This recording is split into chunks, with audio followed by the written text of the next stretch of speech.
शिव कथा कह रही है, भगवान शंकर का संवाद कर रहा है। भगवान शिव जो नित्य नूतन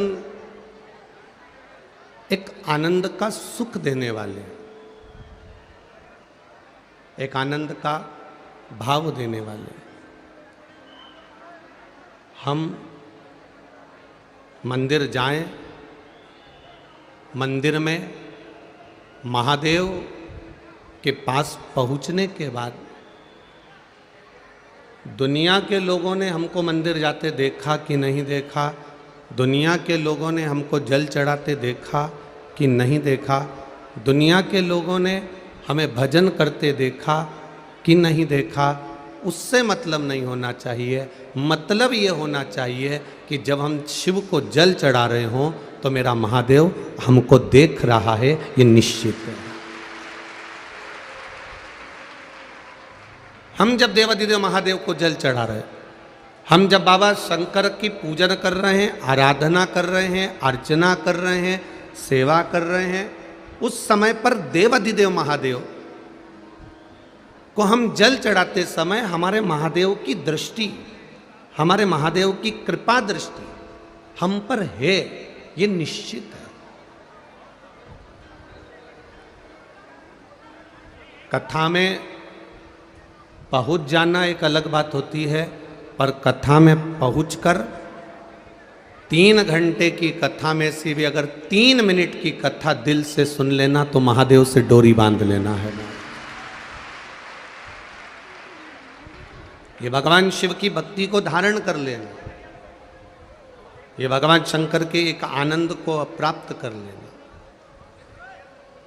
शिव महापुराण की विद्येश्वर संहिता में लिखा हुआ है, शिव महापुराण की कथा में वही पहुंच पाता है जो शंकर जी की गिनती में आता है, जो शिव की काउंटिंग में है, शिव की गिनती में। आपको कथा में पहले भी कहा था कि वोट डालने का अधिकार 18 वर्ष की आयु से प्रारंभ होता है। बोलो सही है कि गलत है? बोलो रे बरहानपुर वालों, सही है। 18 वर्ष की आयु से जो वोट डालने का अधिकार होता है तो वो वोट डाल सकता है। उसी तरह शंकर को प्राप्त करने का अधिकार आयु नहीं देखता, शिव को प्राप्त करने का अधिकार केवल तुम्हारे घर का संस्कार देखता है।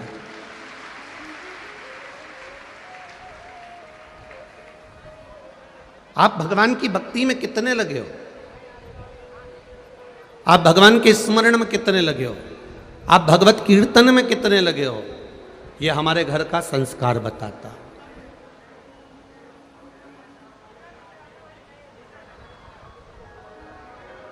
अभी प्रयागराज की कथा में एक बात कही थी, आप लोगों के स्मरण में होगी।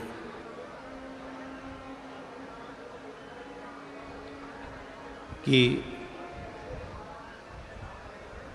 माता का दूध और गौ माता का दूध ये हमारे को संस्कार, सभ्यता और संस्कृति का एक पन्ना पढ़ा देता है।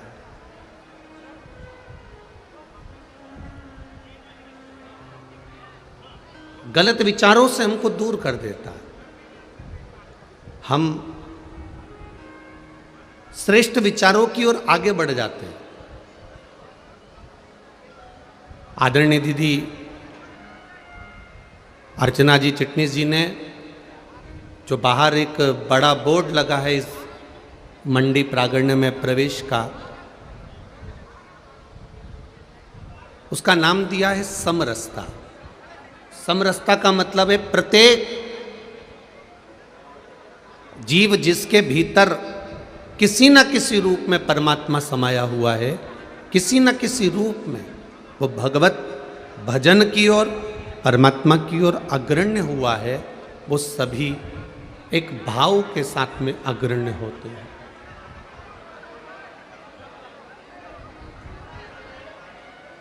आपके भीतर का भाव क्या कर रहा है?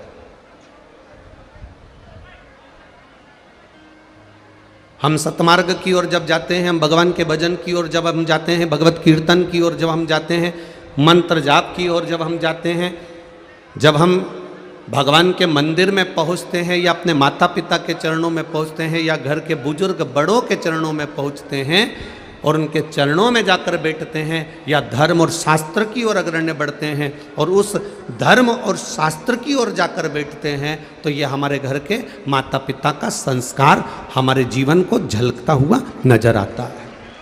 ये हमारा संस्कार क्या है?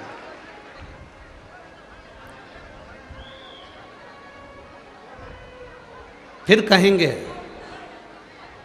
बच्चों को कार मत दिलाओ, बच्चों को कार दिलाने की जरूरत नहीं है। बच्चों को कार दिलाओगे तो बच्चे एक ना एक दिन कार बेचकर अपना कर्जा चुकाएंगे। हाँ, बच्चों को यदि आपने संस्कार दिला दिया तो कर्जा बच्चा जिंदगी में कभी नहीं करेगा, बल्कि दूसरे को देने का हक रखेगा। कार और संस्कार दोनों एक आनंद का है। कार और संस्कार हम बच्चों को देना क्या चाहते हैं? आज के जमाने के बच्चों को आप सब जितने भी भक्त लोग, श्रोता बंधु आस्था चैनल के माध्यम से कथा सुन रहे हैं, फेसबुक यूट्यूब के माध्यम से कथा सुन रहे हैं, या इस 200 एकड़ के प्रांगण में विराजमान होकर दूर दूर जहाँ जहाँ आपको मन पड़ता है वहाँ बैठकर यदि आप कथा सुन रहे हैं, तो एक विचार कर कर देखना कि हमने बच्चों को गाड़ी दी, हमने बच्चों को घर दिया, हमने बच्चों को सोने की चेन दी, हमने बच्चों को हैंडसेट दिया, हमने बच्चों को मोबाइल दिया, हमने बच्चों को लैपटॉप दिया, हमने बच्चों को साइकिल दी, हमने बच्चों को सब कुछ दिया। ऐसा कोई व्यक्ति नहीं है जो अपने बच्चे को कुछ नहीं देता।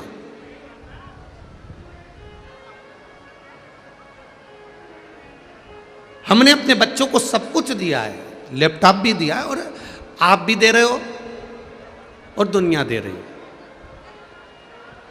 साइकिल भी दी है, गाड़ी भी दी है, मोबाइल भी दिया है, लैपटॉप भी दिया है, चेन भी दी है, जूते, चप्पल, कपड़े, जेवर, सब कुछ बच्चों को दिया। पर सबसे मूल होता है, आप अपने बच्चों को सब कुछ दे रहे हो, पर एक विचार कर कर देखना, क्या आप अपने बच्चों को श्रेष्ठ संस्कार दे पाए हो? अपने बच्चों को अच्छा संस्कार आपने दिया है?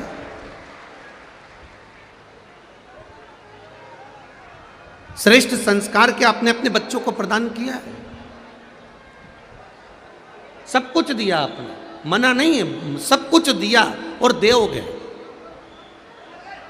पर क्या अपने बच्चों को हम संस्कारों के जल से सिंचित कर रहे हैं? क्या हम अपने घर के बच्चों को संस्कार दे पा रहे हैं? शिव कथा कह रही है, भगवान शंकर का संवाद कह रहा है।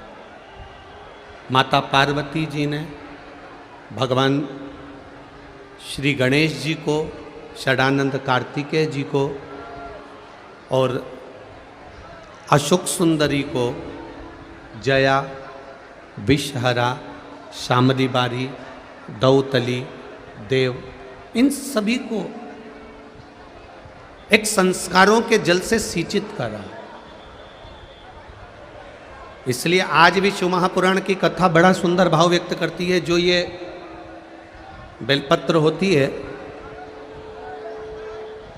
इस बेलपत्र का जो पीछे वाला जो भाग होता है, जरा ध्यान से सुनना, कथा निकली है तो आपके जीवन को संवारने के लिए निकली है।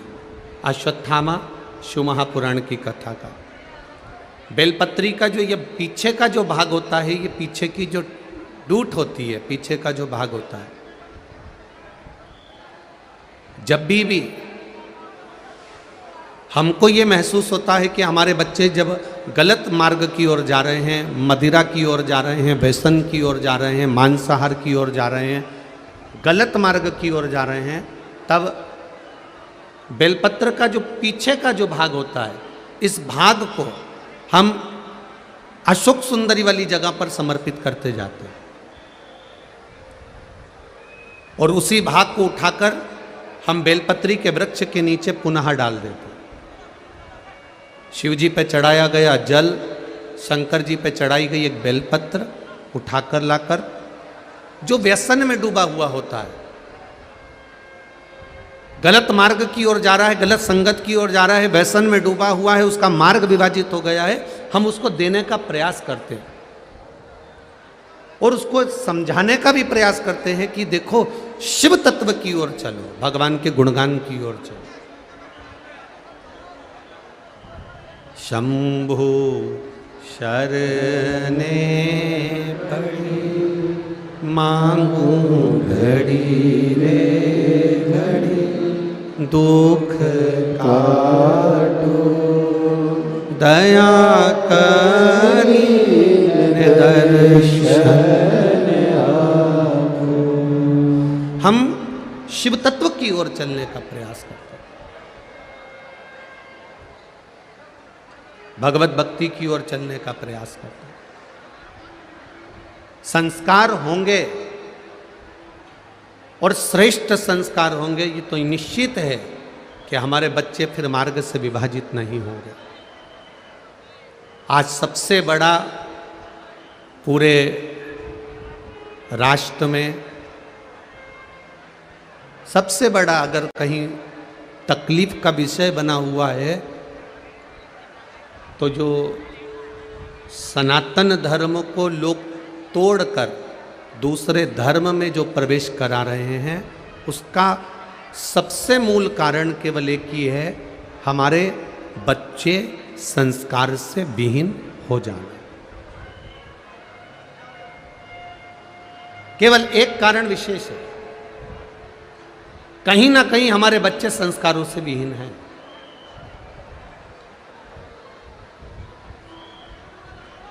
कहीं ना कहीं हमारे बच्चे संस्कारों से दूर होते चले जा रहे।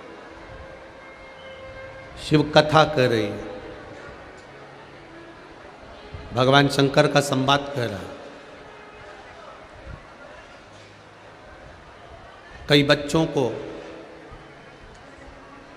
माता पिता समझा भी नहीं पाते हैं।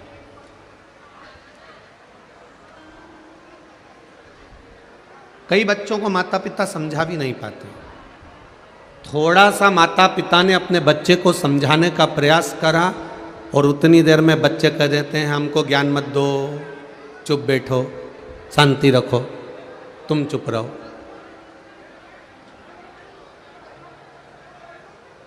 तुम चुप रहो, हमको ज्ञान मत दो, शांति रखो। कई माता पिता अपने बच्चे को समझाने का प्रयास करते, ऐसा नहीं कि नहीं समझाते। कोई माता पिता ऐसा नहीं होता जो अपने बच्चे को ना समझाएगा, ज्ञान भी देगा।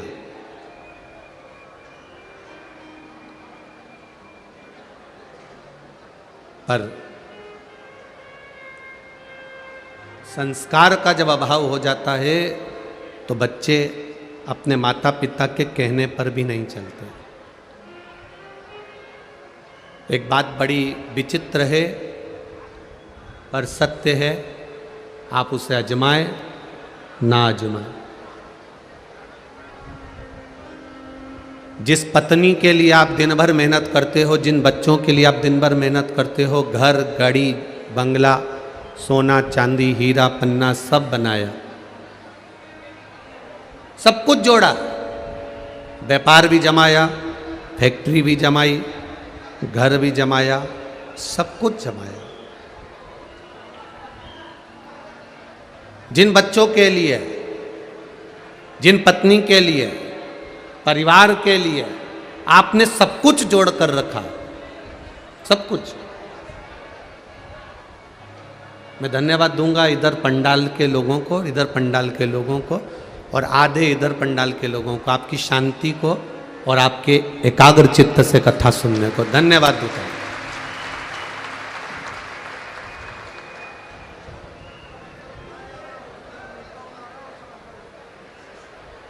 एक बात, कार्यकर्ता हो चाहे आने वाले यात्री हों, ये समझ जाएं कि इतने लाखों लोग, ये 5-5, 6-6 लाख लोग केवल 3 घंटे की कथा के लिए आए हैं और आप आगे बैठने के चक्कर में बड़ कर कर इतने लाखों भक्तों का हृदय क्यों तोड़ रहे हो? जरा विचार करिएगा।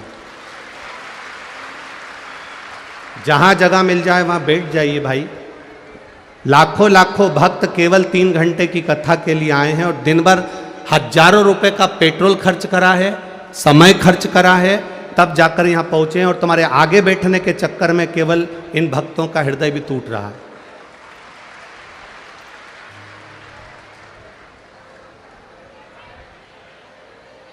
बोल काशी विश्वनाथ भगवान की। शिव तत्व कह रहा, भगवान शंकर का संवाद कह रहा,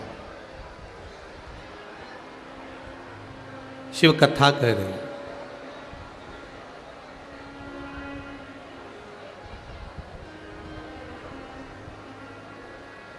बाबा देवादिदेव महादेव का संवाद कह रहा।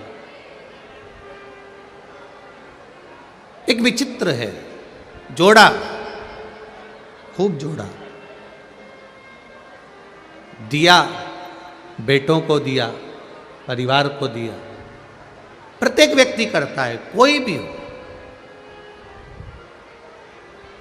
केवल आप अलग से नहीं हो ना हम अलग से हैं, प्रत्येक व्यक्ति करता है। पर शिव महापुराण की कथा एक बात और अच्छे से कहती है, मान लो कमाकर हमने बच्चों को भी दिया, पत्नी को भी दिया, परिवार को भी दिया, और वही बच्चे, वही पत्नी, वही परिवार यदि आपके विपरीत चले तो उसमें श्रेष्ठता नहीं होती है, उसमें श्रेष्ठता नहीं है। मेरे देवादिदेव महादेव जब काशी की धरा पर विराजमान थे, काशी की भूमि पर बैठे हुए थे, माँ गंगा जी का पावन तट था, माँ गौरा, माँ भवानी, माँ दुर्गा उनके करीब में बैठी हुई। तब षडानंद कार्तिकेय जी का आगमन हुआ और षडानंद कार्तिकेय जी का जब आगमन होता है, षडानंद कार्तिकेय जी जब पधारे तो माता पार्वती जी के पास में बैठकर षडानंद कार्तिकेय जी ने एक निवेदन, एक विनय किया।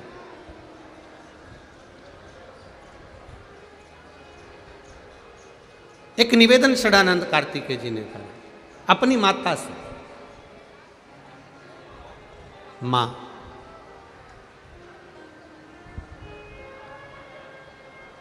ये काशी अभिमुक्त नगरी है, काशी में जिसके प्राण छूट जाते हैं वो दूसरी बार पृथ्वी पर जन्म नहीं लेता, मुक्त हो जाता है। ये वो काशी,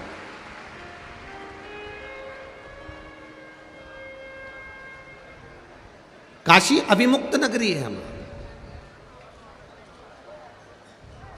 इस काशी में जन्म लेने वाला फिर वापिस जन्म नहीं लेता। मां षडानंद कार्तिकेय जी ने अपनी माता से एक प्रश्न किया है, मां मान लो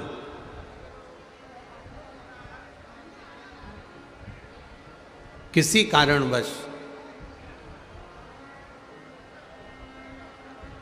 काशी से बाहर, काशी को छोड़कर कहीं दूसरी जगह कोई स्थान, जैसे अपन मान लो बरहानपुर है, सीहोर है, लातूर है, भुसावल है, या जलगांव है, या आदिकादिक जितने भी स्थान हैं आसपास के, खंडवा समझ लो, खरगोन समझ लो, जो भी आपकी चित्तवृत्ति में आ जाए। ये षडानंद कार्तिकेय जी का बड़ा भारी प्रश्न है अपनी माता से, मां मान लो काशी में जिसके प्राण छूटते हैं वो मुक्त हो जाता है, वापिस जन्म नहीं लेता, पर एक निवेदन है, अगर किसी का आगमन काशी में नहीं हुआ हो, वो काशी में नहीं पहुंचा हो, और मान लो वो फिर जन्म ना लेना चाहे, मुक्त होना चाहे तो उसके लिए क्या करना पड़ेगा? तब माता पार्वती जी ने कहा, अगर भूल से भी जो व्यक्ति के प्राण छूट रहे हैं, और अगर मान लो प्राण छूट भी गए, अगर भूल से भी बेलपत्री के वृक्ष की मात्र छाया उस पर पड़ जाती है तो भी उसकी मुक्ति निश्चित हो जाती है।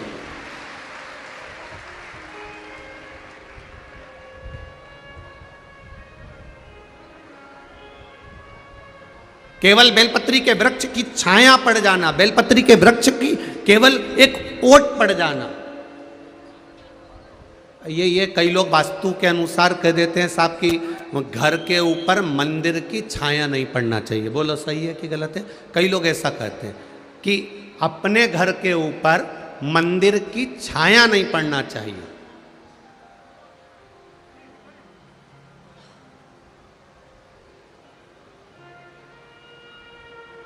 पर किसी वास्तुशास्त्री से एक बात जरूर पूछना, आप कह रहे हो कि घर के ऊपर किसी मंदिर की छाया नहीं पड़ना चाहिए, पर वास्तुशास्त्र में एक बात बहुत अच्छी लिखी है, उस मंदिर के पास में अगर कोई जलाशय है, उस मंदिर के पास में कोई कुआं है, उस मंदिर के पास में कोई बावड़ी है, उस मंदिर के पास में कोई तालाब है, उस मंदिर के पास में कोई हापसी है, उस मंदिर के पास में कोई स्थान पानी का है, या उस मंदिर के पास में बेलपत्री, पीपल, आंवला, शमी, देव वृक्ष अगर कोई विराजमान है और उस मंदिर की भी छाया आपके घर पर पड़ रही है तो वो दोष नहीं देती, वो कल्याण कर देती है।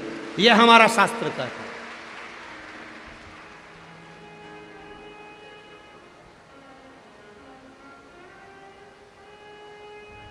कहने वालों ने कह दिया कि मंदिर की छाया नहीं पड़ना चाहिए, मतलब मंदिर से दूर चले जाओ। ये कोई दूसरे नहीं होंगे, ये कहीं ना कहीं के लोग ऐसे होंगे जो तुम्हें मंदिर से दूर करना चाह रहे हो। जैसे कई लोगों ने एक नया ट्रेक अपना के रखा है, अगरबत्ती में बांस होता है तो अगरबत्ती भगवान को नहीं लगाना चाहिए। ये दुनिया ने ट्रेक निकाला। क्यों निकाला? क्योंकि दुनिया के लोग चाहते हैं कि आप अगरबत्ती पकड़ना बंद कर दो और मोमबत्ती पकड़ना चालू कर दो। ये दुनिया चाहती है। आपके हाथ की अगरबत्ती को छुड़ाकर हमारे छोटे छोटे बच्चे, हमारे घर के जरा जरा से बच्चे, अगरबत्ती जब दादी लगाती है तो छोटे बच्चे उसकी तीली पकड़कर, उसकी सीख पकड़कर ऐसे ऐसे घुमाते हैं। बच्चों को संस्कार घर के बुजुर्ग देते हैं, घर के बच्चे को संस्कार घर के माता पिता देते हैं। ये वो लोग हैं जो आपके हाथ से अगरबत्ती को छुड़ाकर मोमबत्ती पकड़ाना चाहेंगे। और एक बार मोमबत्ती पकड़ा दी, फिर धीरे धीरे धीरे धीरे मंदिर से दूर कर कर तुम्हें फिर कहीं और ले जाकर बिठाएंगे, फिर और दूर ले जाकर कहेंगे कि तुम अब अपना ये सनातन धर्म छोड़ दो और फिर हमारे धर्म में आकर बैठना चालू कर दो। ये वो लोग। अब समझना हमको है, समझदारी हमको चाहिए।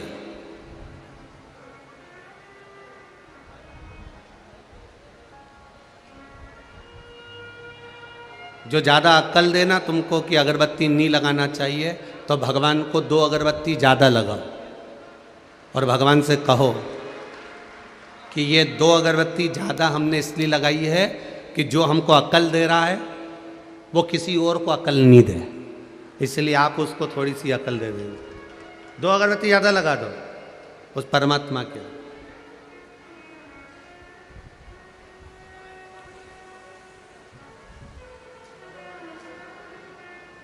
गुरु द्रोणाचार्य के घर में बेटे ने जन्म लिया, अश्वत्थामा ने। शिव जी की कृपा से प्रकट हुआ।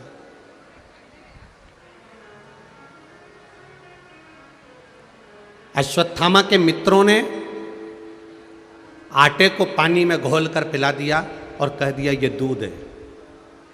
पिता ने देख लिया, पिता की दृष्टि पड़ गई और बेटा पिता के गले लगकर बोलता है, बाबा, पिताजी, आज पहली बार मैंने गाय का दूध पिया है, पहली बार गौ माता के दूध का पान किया है मैंने। अश्वत्थामा कह रहा है अपने पिता से, जिसकी उम्र मात्र 4 वर्ष की है। केवल 4 वर्ष की आयु में अश्वत्थामा अपने पिता से कराए कि मैंने गाय का दूध पी लिया। गुरु द्रोणाचार्य की आंख में आंसू भर गए। बेटा, शिवजी के स्वरूप उस अश्वत्थामा को देखकर भगवान गुरु द्रोणाचार्य गले से लगाकर उसको देखकर रो रहे हैं कि मैं जानता हूँ जो तूने पिया वो गाय का दूध नहीं था, वो आटे में पानी मिलाकर तेरे मित्रों ने तुझको पिला दिया था। वो जान रहा है वो गाय का दूध नहीं है।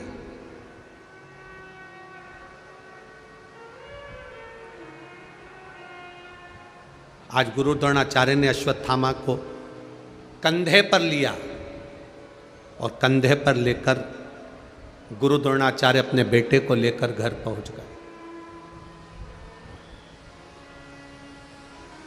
मां और पिता दोनों में एक अंतर होता है। मां बेटे को गोदी में लेती है और पिता बेटे को कंधे पर लेता है।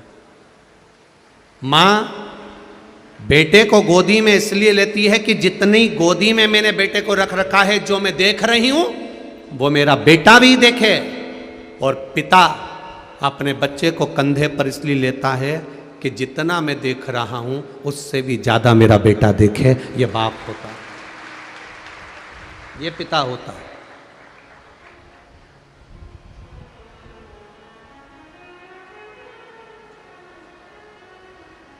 मुझसे ज्यादा मेरा बेटा देखना चाहिए। गुरु द्रोणाचार्य गले में लगाकर कंधे पर बिठाकर अश्वत्थामा को अपने घर पर लेकर गए। कुटिया में पहुंचकर कृपी देवी ने देखा, अश्वत्थामा की मां ने देखा, मेरा बेटा आया है। आज गुरु के घर से बेटा जल्दी आ गया। आज गुरु के घर से बेटा जल्दी आया है, क्या बात है? पूछा, बेटे से नहीं पूछा, गुरु द्रोणाचार्य से कृपी देवी ने पूछ लिया, स्वामी आज आप बेटे को साथ में लेकर क्यों आ गए? कारण क्या था? कारण क्या है जो बेटे को लेकर आए हो आप? कहा, साइड के चोंगे की आवाज बढ़ाओ, उधर साइड के, इधर साइड वाले को चोंगों की आवाज। कारण क्या है? किस कारण से आप अपने बेटे को आज लेकर आ गए? गुरु द्रोणाचार्य ने कहा, केवल कारण एक है, मेरे बेटे की हंसी उड़ रही थी, उपहास हो रहा था।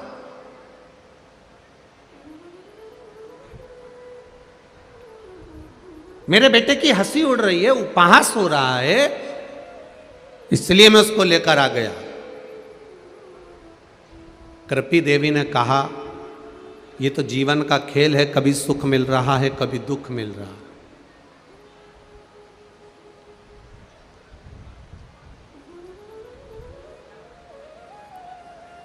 आज के समय में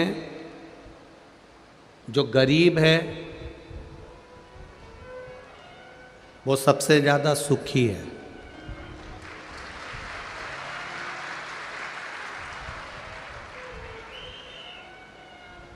जो पैसे वाला है वो सबसे ज्यादा दुखी है।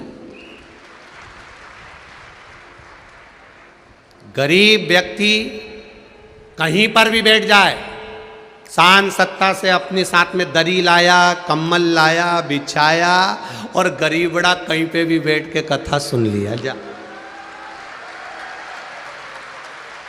कहीं पर भी बैठकर सुखी। सबसे ज्यादा दुखी है तो पैसे वाला।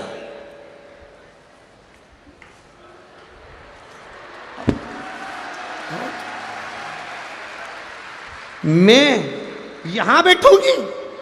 No no no.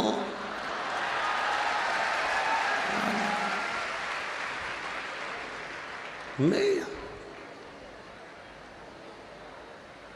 फिर दरवाजे पे खड़े हो गए, तुम मुझे जानते नहीं हो?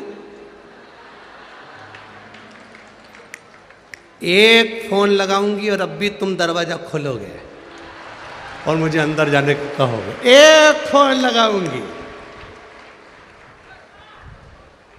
अब इसको नहीं मालूम कि तेरा काम एक फोन पर हो जाता है तो शिव भक्त का काम भी एक बेलपत्र और एक लोटे पानी से हो जाता है। कहना कठिन है महाराज, बहुत कठिन।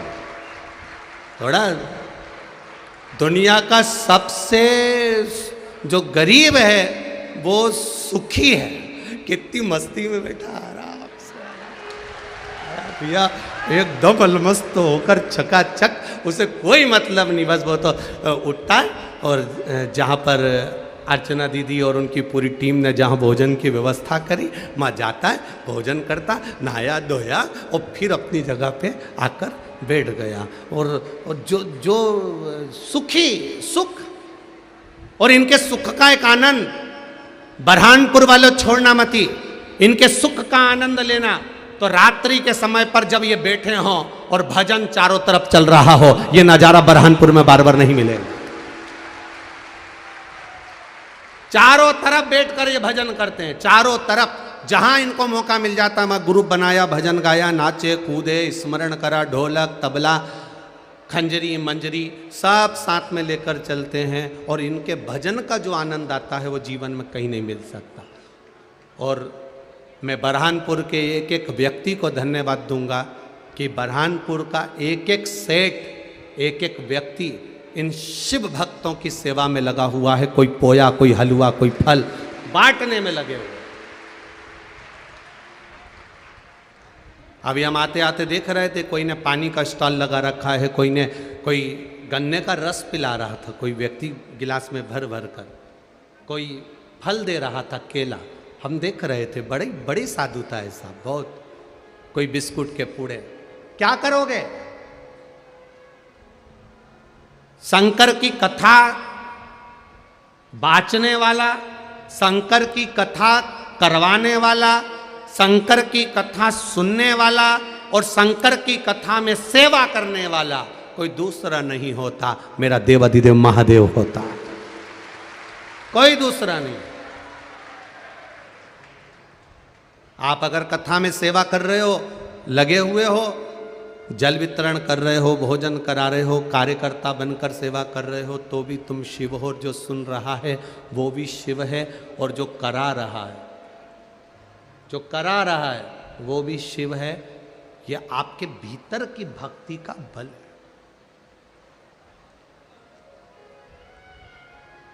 इस बेटे को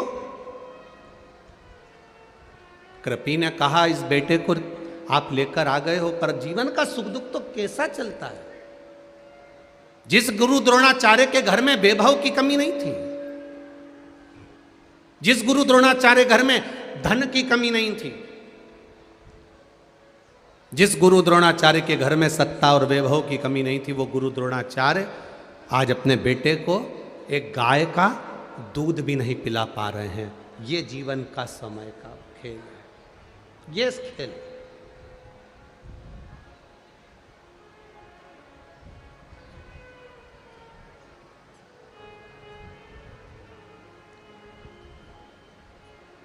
इसीलिए परभणी की कथा में कहा था, वक्ता और वक्त ये दोनों सामने आएंगे।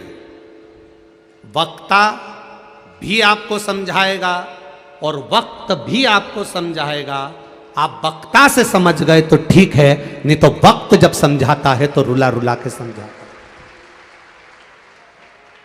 एक वक्ता भी समझाएगा और वक्त भी समझाएगा। वक्ता ऐसा समझाएगा कि ये जीवन की घड़ियां हैं, बचपन है, जवानी, अधेड़ी, बुढ़ापा।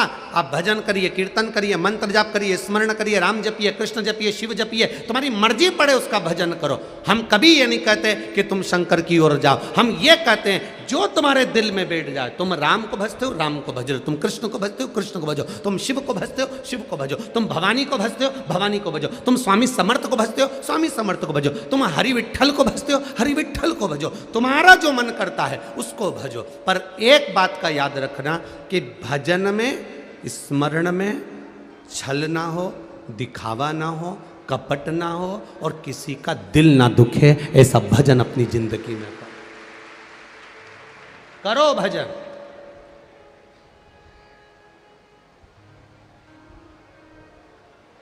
शिव के मंदिर जाने के लिए, शिवालय जाने के लिए तो हम कहते हैं, क्यों कहते हैं? क्योंकि जीते जी चले जाओगे तो अच्छा है, नहीं तो मरने के बाद तो शमशान जाना ही है। और शमशान भी कोई साधारण सी जगह तो है नहीं, जहाँ शिव स्वयं बैठा है, जहाँ मेरा देवादिदेव महादेव स्वयं बैठा है, वो देवादिदेव महादेव का पावन धाम शमशान, कोई साधारण भूमि नहीं है शमशान। अपनी चित्तवृत्ति को रमाइए। कहां लेकर जाओगे इस बच्चे को? क्या दोगे इस बच्चे को? जिसके घर में सत्ता की कमी नहीं थी, वैभव की कमी नहीं थी, धन की कमी नहीं थी, वो गुरु द्रोणाचार्य के घर में एक गाय नहीं है अपने बच्चे को दूध पिलाने के लिए, गाय का दूध पिलाने के लिए एक गाय नहीं। बेटे के मुख पर आटे में पानी मिला हुआ जो पिया था, वो बेटे के मुख पर लगा था। माँ अपने बेटे के मुख पर से वो दूध को हटाकर जब चखती है कि मेरा बेटा अश्वत्थामा क्या पीकर आया है, तब माँ ने बेटे के मुख पर से वो आटे के पानी को हटाकर कृपी देवी ने जब चखा, गुरु द्रोणाचार्य की धर्म पत्नी ने जब चखा, तो कृपी की आंख में से आंसू बहने लगे। माँ, मैंने तो आज गाय का दूध पिया है। माँ, मैंने आज गौमाता का दूध पिया है। माँ ने जैसे ही उसके होठों को हाथ लगाया, चखा, तो वो दूध नहीं था, आटा और पानी का घोल था, जिसको अश्वत्थामा ने पिया था।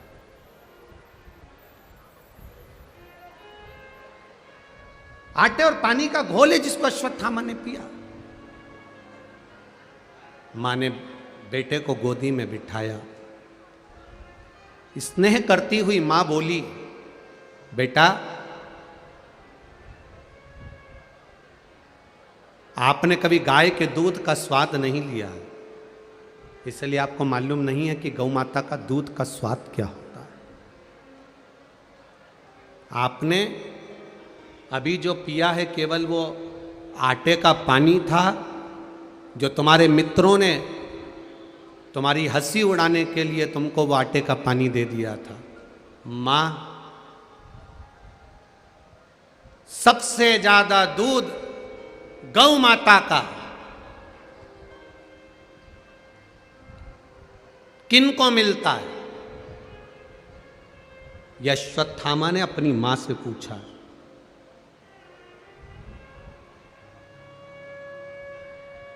सबसे ज्यादा दूध गौ माता का किसको मिलता है? तो कृपी देवी के मुख से तुरंत निकल गया, सबसे ज्यादा गाय का दूध महादेव को मिलता है। महादेव 4 वर्ष के अश्वत्थामा माता के चरणों में शीश नवाए, प्रणाम करा, गुरु द्रोणाचार्य को प्रणाम करा, और 4 वर्ष के अश्वत्थामा घर से बाहर निकल गए।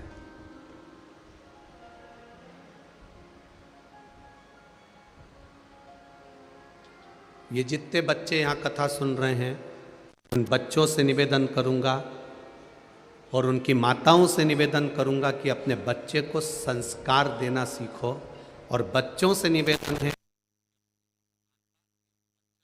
सुनकर निभाना सीखो।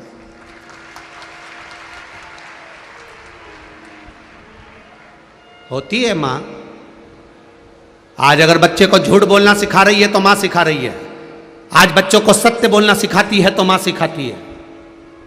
एक छोटा सा बच्चा, मां जा रही थी किटी पार्टी में, छोटा सा बच्चा जिद कर रहा है, मैं भी चलूंगा, मैं भी चलूंगा, मैं भी चलूंगा। मां ने मना कर दिया, तू नहीं जाएगा, एग्जाम का टाइम है, पढ़ाई का समय है, पढ़ो, तुम मेरे साथ नहीं जाओगे। बच्चा जिद करने लगा, नहीं मैं तो जाऊंगा, मुझे तो जाना है। वो तो अड़ गया जिद पे। माँ ने पर्स खोला, 5 रुपए निकाले, बच्चे को दिए, तू टॉफी खा लेना, कोई आए पूछे तेरी मम्मी कहाँ गई तो कह देना पापा के साथ घूमने गई। अब बच्चे को झूठ बोलना किसने सिखाया? माने। कोई आए और पूछे माँ कहाँ गई, तो कह देना पापा के साथ घूमने गए, पिताजी के साथ घूमने गए। माँ कहकर किटी पार्टी में चली गई।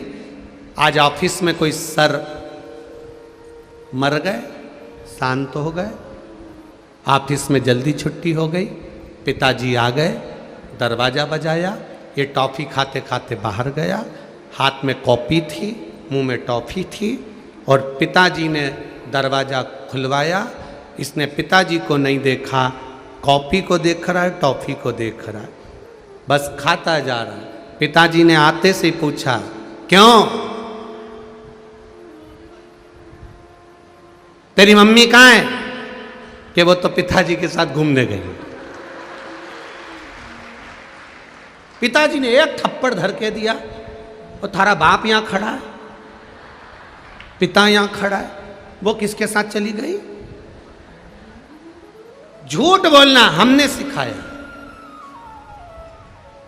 मायके से थोड़ा सा सामान बहुएं लेकर आती है, थोड़ा सा सामान मायके से लेकर आती है, खाने का सामान थोड़ा सा लाती है, अपनी अलमारी में ताला लगा के रख देती है। रोज बच्चा स्कूल जाता है, चुपचाप से निकाल कर दे देती है, दादी को मत बताना। और अगर दादी पूछे तो कह देना पड़ोस वाली आंटी ने दिया है। मेरा नाम मत बोलना, नाना नानी का नाम मत बोलना। हो बच्चे को झूठ बोलना सिखा दिया। बच्चा बड़ा हो गया, झूठ बोलते बोलते बच्चा बड़ा हो गया। बड़ा होने के बाद बच्चे की शादी हो गई, शादी होने के बाद उसकी पत्नी आ गई, पत्नी आने के बाद पत्नी को वो घुमाने ले गया खंडवा।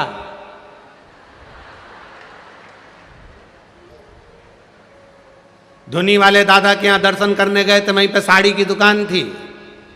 पत्नी ने कहा कितनी सुंदर साड़ी है, पति ने कहा ले ले। घर जाएंगे और मम्मी पूछेगी तो कह देना मायके से मिली है। सिखाया किसने था? बोलते जाओ जरा, बरहानपुर वालों जम के बोलो जरा। माँ ने क्या सिखाया था? पूछे तो कह देना आंटी जी ने दी है। उस बच्चे ने बड़े होकर अपनी पत्नी को भी सिखा दिया कि कुछ भी मिले तो कह देना मायके से मिली है। अब सास को मालूम है ये मायके से नहीं मिली, ये मेरे छोरे ने दिलाई, ये मैं अच्छे से जानती हूँ। अच्छा, जितनी चतुर होती है ना डोकरी, उन बहुत चतुर होती है, ईमानदारी की बात है, बहुत चतुरता होती है।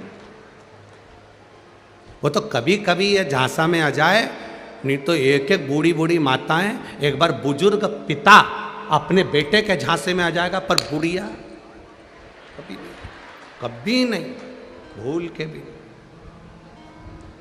बूढ़ी बूढ़ी माताएं तो कभी झांसे में नहीं आती। एक छोटा सा बच्चा दादी की गोद में बैठकर बोला, दादी, ओ दादी। दादी बोली, हाँ। पड़ोस में वो लल्लू लेता है ना, हाँ, उसके घर में आज बूंदी का रायता बना है, बूंदी बनी है, सेव बना है, पूड़ी बनी, चने की सब्जी बनी। दादी बोली, बेटा उसकी दादी मर गई ना, इसलिए उसके यहाँ बारवा है। इतने में पोते ने दादी का गाल पकड़ के बोला, अपने घर कब बनेगा? दादी ने एक धड़के दिया, एक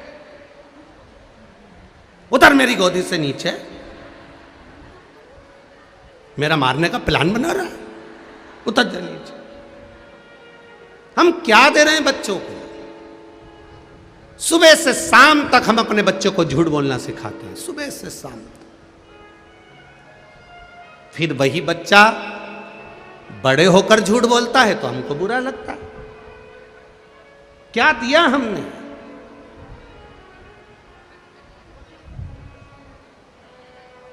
आज सबसे बड़ी प्रसन्नता का विषय यह होता है कि छोटे छोटे बच्चे, 4-4, 6-6, 8-8 साल के बच्चे अपने घर से लोटा भर के पानी लेकर जब शिव जी को चढ़ाते हैं तो लगता है कि कलयुग नहीं शिवयुग चल रहा है। यह प्रसन्नता होती है। लोगों के भीतर एक विश्वास जागृत होता है कि हम मंदिर तक बच्चों को भेज रहे हैं। आप भी अपने घर के बच्चों को मंदिर तक भेजना चालू करिए। जिसके बच्चे मंदिर की सीढ़ी चढ़ते हैं उसके घर के बुजुर्ग कभी वृद्धाश्रम की सीढ़ी नहीं चढ़ते। चढ़ाओ अपने बच्चों को मंदिर की सीढ़ी। जाइए, एक लोटा पानी लेकर जाओ। स्कूल जाना है ना, पहले मंदिर जाओ। स्कूल जाना है ना, उससे पहले मंदिर होकर आओ। मम्मी मैं नहीं जाऊंगा, मैं थक गया। नहीं, पहले मंदिर जाओ, प्रणाम करो, नमन करो, बच्चों को समझाओ, जाना पड़ेगा।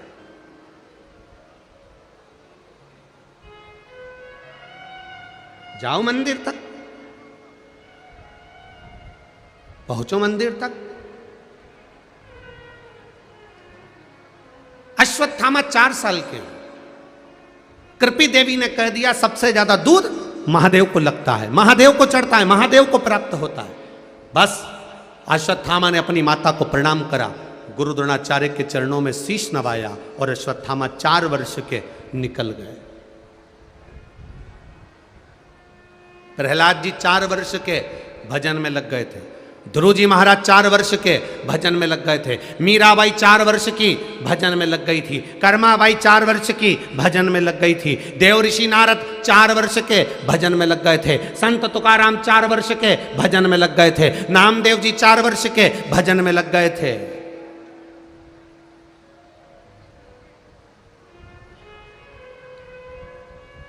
और हम 4 वर्ष के बच्चे से कहते हैं अभी क्या कथा सुनेगा, अभी क्या मंदिर जाएगा, अभी क्या भजन करेगा।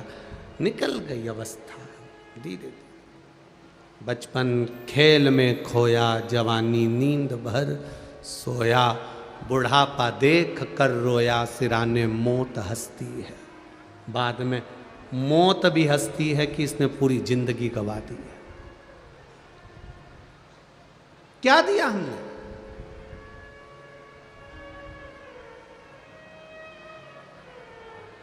क्या प्रदान करा हमने? शिव कथा कर रहे हैं। अश्वत्थामा घर से बाहर निकल गए। 4 वर्ष के बच्चे को रोकने का प्रयास करती है मां, परंतु ध्रुव जी महाराज की माता ने भी ध्रुव जी को 4 वर्ष की अवस्था में नहीं रोका। प्रहलाद जी की माता ने प्रहलाद जी को 4 वर्ष की अवस्था में नहीं रोका। मीराबाई की मां ने मीरा को 4 वर्ष की अवस्था में नहीं रोका। कर्माबाई की माता ने 4 वर्ष की अवस्था में कर्मा को नहीं रोका। तो यहाँ कृपी देवी ने भी अश्वत्थामा को 4 वर्ष की अवस्था में नहीं रोका। अश्वत्थामा चले गए घर से बाहर।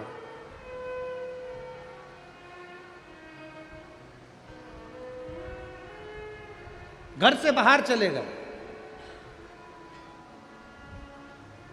एक गुफा बनाई, उस गुफा के अंदर प्रवेश कर गए और गुफा में प्रवेश कर कर अश्वत्थामा 4 साल के एक छोटा सा शिलाखंड, एक पत्थर उठा ला, रख दिया।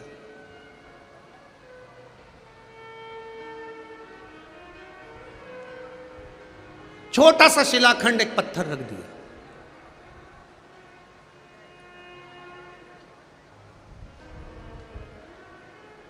आज दीदी अर्चना चिटनीस जी ने एक बहुत सुंदर बात गाड़ी में चलते चलते दीदी ने कही कि गुरुजी,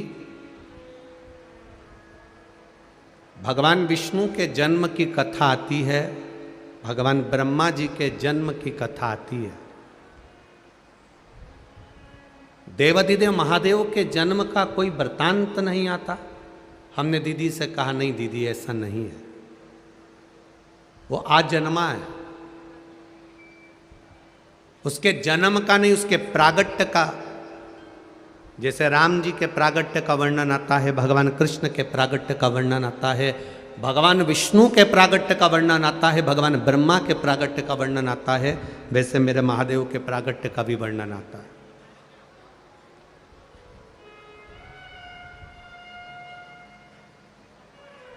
ऐसा नहीं कि मेरा महादेव प्रगटा नहीं, प्रगटा।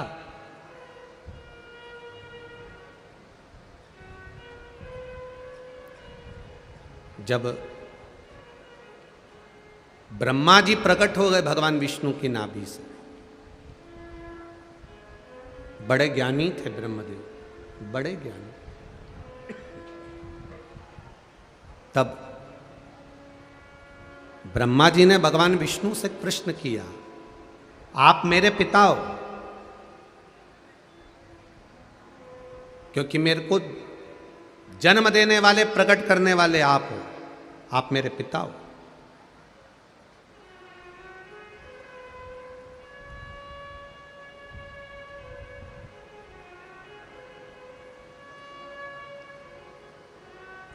मेरे पिता का नाम मुझे मालूम है कि मेरे पिता भगवान विष्णु हैं, पर मेरे भगवान विष्णु के पिता कौन है?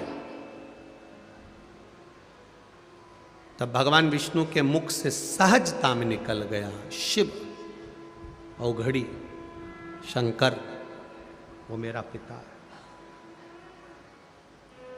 जल में अयन करने के कारण मेरा नाम नारायण पड़ा, और उस जल में एक बिंदु प्रकट हो गया था, एक पानी के बुलबुले में एक छोटा सा बिंदु दिख रहा था, छोटा सा बिंदु। आज भी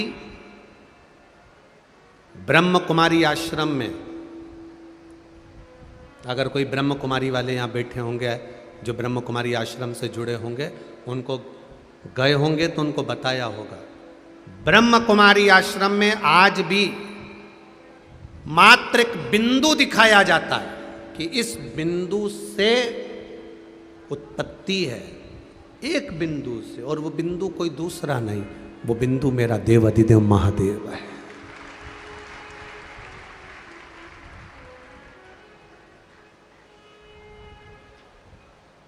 वो बिंदु कोई दूसरा नहीं है। भगवान विष्णु ने सहज भाषा में कर दिया, मुझे प्रकट करने वाले भी शिव हैं, मुझे शिव का दर्शन करना है। ब्रह्मा जी और भगवान विष्णु ने एक पर्वत को घुमाना प्रारंभ करा, घर्षण करना प्रारंभ करा। पर्वत घूमना जब प्रारंभ हुआ, घूमते घूमते घूमते घूमते पर्वत ने एक अग्नि के खंभ की आकृति प्रकट कर ली, और एक लिंगायत आकृति प्रकट कर कर खंबे में से मेरा देवाधिदेव महादेव प्रकट हो गया। शिव जी ने प्रकट होकर भगवान विष्णु और ब्रह्मा जी से कहा, मेरा स्वरूप इस पृथ्वी पर प्रकटा नहीं है, तुमने जो शिवलिंग की आकृति बनाई है, यह मेरा स्वरूप प्रकटा है, यह मेरा स्वरूप प्रकटा है।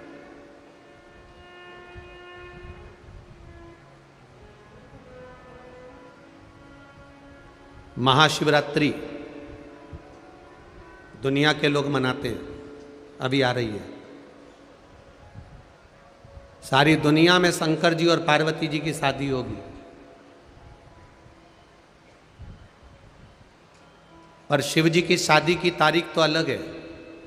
बैसाख का महीना शुक्ल पक्ष की पंचमी तिथि को भगवान शंकर की पार्वती जी के साथ शादी हुई थी। शिवरात्रि का दिन तो ब्रह्मा और विष्णु ने जो भगवान शंकर के शिवलिंग को प्रकट करा था, उनके प्रागट्योत्सव का दिन है शिवरात्रि का दिन। भगवान शंकर के प्रागट्य का दिन है। हाँ, तो दुनिया के लोगों ने कहा फिर शिवजी और पार्वती जी की शादी का क्रम क्यों मनाया जाता है? शिवजी और पार्वती जी की शादी तो बैसाख शुक्ल पक्ष की पंचमी को हुई थी, पर यही माता पार्वती का एक अवतार हुआ था, उमा का अवतार, जिनका विवाह भगवान महेश के साथ हुआ था, जिससे उमा महेश का विवाह हुआ। उन महेश के वंशजों में बहुत सारे महेश्वरी बंधुओं का आप दर्शन करते होंगे। महेश्वरी समाज की उत्पत्ति उमा और महेश्वर से हुई है। तो जो उमा माता और भगवान महेश का विवाह हुआ था, वो शिवरात्रि के दिन हुआ था, इसलिए हम उसको पार्वती और शिव के विवाह से जोड़ लेते हैं।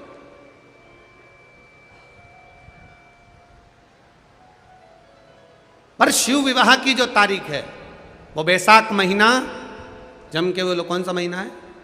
बैसाख का शुक्ल पक्ष की, जम के बोलो जरा, पंचमी तिथि के दिन देवाधिदेव महादेव का विवाह हुआ था। शिवरात्रि के दिन विवाह बनाते हैं, मंगल विवाह का उत्सव भी करते हैं। क्यों? क्योंकि यही पार्वती का एक अवतार उमा के रूप में हुआ। पार्वती का तो 52वें नंबर का जन्म है, 52 नंबर पर पार्वती का जन्म हुआ है। इससे पहले पार्वती मैया 51 जन्म ले चुकी थी। कात्यायनी, कुष्मांडा, स्कंदा, उमा, सती, भैरवी, कमला, बगला, ध्रुमावती, ऐसे माता पार्वती के पहले अवतार हो चुके हैं। 51 अवतार माता पार्वती के पहले हो चुके हैं। इसलिए मेरे देवाधिदेव महादेव के गले में जो मुंडों की माला पड़ी होती है वो 51 मुंडों की माला पड़ी हुई है। शिव जी के गले में 51 मुंडों की माला है। कभी मेरे महाकाल बाबा का दर्शन करना, महाकाल बाबा के दर्शन करोगे तो महाकाल बाबा के गले में आप कभी चांदी के मुंडों की माला देखना। चांदी के मुंडों की जो माला दिखेगी वो महादेव के बाबा के किसी पंडित से, किसी पुरोहित से, किसी पूजन करने वाले से, महादेव की आराधना करने वाले से पूछना ये मुंडे किसके हैं, तो बता देंगे ये पार्वती जी ने जो जन्म लिए हैं। बार बार माता पार्वती के जो प्राण छूटते हैं भगवान शंकर ने वो पार्वती के मुंडों को अपने गले में धारण कर कर रखा है, अपने गले में धारण कर कर रखा।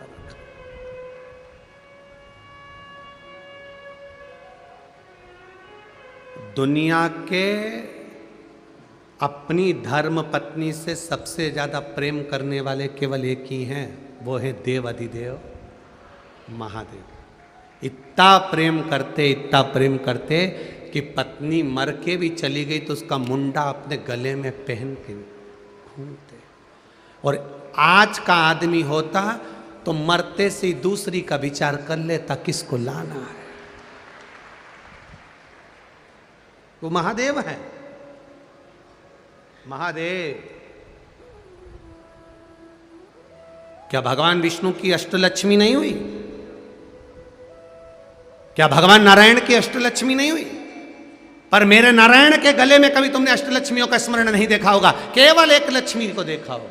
पर मेरा महादेव 51 चली गई, उनके मुंडों को भी अपने गले में धारण कर कर रखा है। वो मेरा देव अधिदेव महादेव है जो नारी का सम्मान करना जानता है, स्त्री का आदर करना जानता है, सत्कार करना जानता है। किसी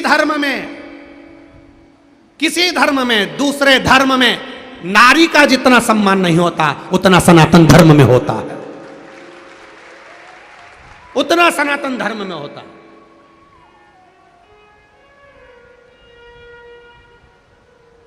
दूसरे धर्म के देवताओं को देखना, अकेले ही मिलेंगे, पर हमारे सनातन धर्म के देवताओं को देखना, नारायण के साथ लक्ष्मी, इंद्र के साथ इंद्राणी, कृष्ण के साथ राधा, राम जी के साथ सीता, महादेव के साथ पार्वती, हमेशा जोड़े से मिलते हैं। वो यूं कहते हैं कि तुम इधर उधर मत भटको, साथ रहो, आनंद में रहो, अलमस्त रहो। जैसे हम दोनों साथ रहते हैं तो रोज 56 भोग खाने को मिलते हैं, तुम दोनों साथ रहोगे।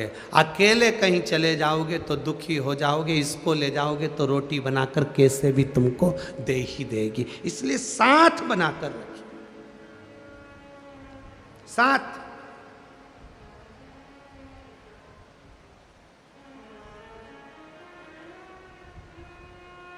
अपना बनाकर चले।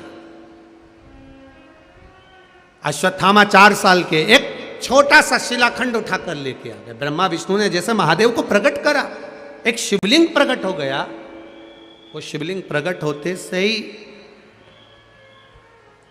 शिवलिंग प्रकट हुआ, ब्रह्मा जी की बुद्धि में नहीं बैठा, ब्रह्मा जी की चित्तवृत्ति में नहीं बैठा। तो ब्रह्मा जी ने कहा इस शिवलिंग के चरण कहाँ हैं, सिर कहाँ हैं? मैं मस्तक का पता लगाता हूं, ब्रह्मा जी कह रहे हैं, और आप नारायण चरण का पता लगाओ। भगवान विष्णु पताल में गए, तलातल रसातल जाते गए, चरण नहीं मिले। भगवान विष्णु वापिस आ गए। ब्रह्मा जी ऊपर जाते गए, शीश नहीं मिला। ब्रह्मा जी को लगा नीचे जाते से मेरी हंसी उड़ जाएगी। केतकी का फूल पकड़ा, फूल को उठाया केतकी के। ब्रह्मा जी ने कहा केतकी के पुष्प तू मेरे साथ नीचे चल। भगवान विष्णु के सामने जाकर कह देना कि ब्रह्मा जी को शंकर जी का सिर मिल गया। केतकी का फूल बोला मैं झूठ क्यों बोलूं, मैं झूठ बोलूंगा तो अच्छा लगेगा, मैं तुझे सुगंधित बना कर रखूंगा। आगे चलते चलते गाय मिल गई। गौमाता को ब्रह्मा जी ने कहा गौमाता रुको, नीचे चलो और भगवान विष्णु के सामने चलकर कह देना कि ब्रह्मा जी को भगवान शंकर का शीश मिल गया। गौ माता बोली मैं क्यों झूठ बोलूं, मैं तुझे घर की पहली रोटी देता रहूंगा। प्रसन्न होकर दोनों चले। भगवान नारायण ने पूछा ब्रह्मा जी आपको शंकर जी का सिर मिल गया क्या? ब्रह्मा जी बोले मैं बाद में बताऊंगा, पहले आप बताओ शंकर जी के चरण मिले क्या भगवान नारायण आपको? नारायण ने सत्य कह दिया, मुझे चरण नहीं मिला। आकाशवाणी हो गई शिवलिंग में से, नारायण आपने सत्य बोला, इसलिए आज से आपका नाम सत्यनारायण होगा।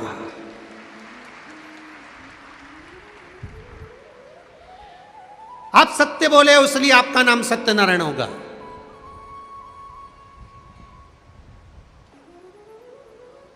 ये सत्यनारायण जी की कथा है।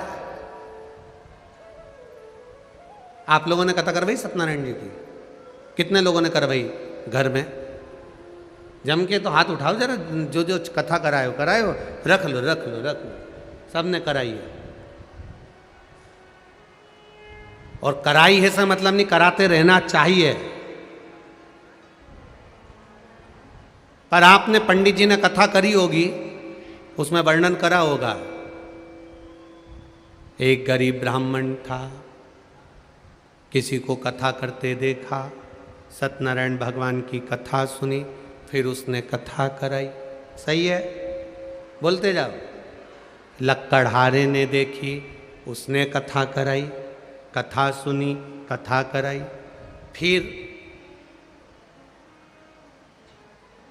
फिर आगे वर्णन आया, बनिए ने कथा कराई, कथा सुनी, फिर उसका पति पानी में डूब गया, फिर उसने कथा कराई, फिर एक राजा ने कथा सुनी। तो इसमें सब वृतांत आया कि ये 4 अध्याय 5 अध्याय में जो वर्णन किया गया, उसने ये कराया, उसने वो कराया, पर इसमें सत्यनारायण भगवान की कथा कौन सी थी जो सबसे पहले ब्राह्मण ने सुनी थी? वो कथा यही थी कि भगवान ब्रह्मा और भगवान विष्णु ने जो घर्षण करा, शिवलिंग प्रकट करा, प्रकट करते से भगवान शंकर ने नाद कर कर कह दिया तुम्हारा नाम सत्यनारायण होगा। तुमने सत्य बोला है। संसार का जो मनुष्य एक कलश पर श्रीफल केल के खंभ रखकर मेरी आराधना, आपकी आराधना करेगा, सुनो नारायण, उसके मनवांछित फल को मैं स्वयं पूर्ण करूंगा। तब से ये सत्यनारायण कथा का वृतांत चला। सत्यनारायण भगवान की कथा कहां से निकली है? स्कंद पुराण से। ये स्कंद पुराण वृतांत मिला।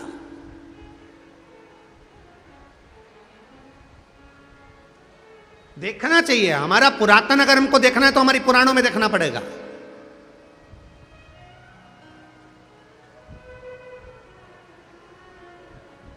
आपकी सही प्रॉपर्टी देखना है आपको तो तहसील जाना पड़ेगा, और सही परमात्मा को पहचानना है तो शिव महापुराण में आना पड़ेगा।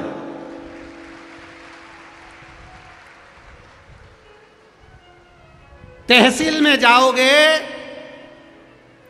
रजिस्टर ऑफिस में जाओगे, बही खाता खुलवाओगे तो तुम्हारे दादा परदादा का मकान नंबर ये था, खसरा नंबर ये था, उनका मकान यहां पर था, उनकी जमीन इतनी थी, तहसील में मालूम पड़ता है। और तुम्हारे पूर्वजों ने क्या क्या करा, कितना धर्म कमाया, कितना पुण्य करा, क्या भजन करा, क्या कीर्तन करा, उसको जानने के लिए तहसील नहीं, शिव महापुराण की कथा में आकर बैठ जाओ, तुम्हारे पूर्वजों का पूरा पोथी पाना यहां खुल जाता है, प्राप्त हो जाता।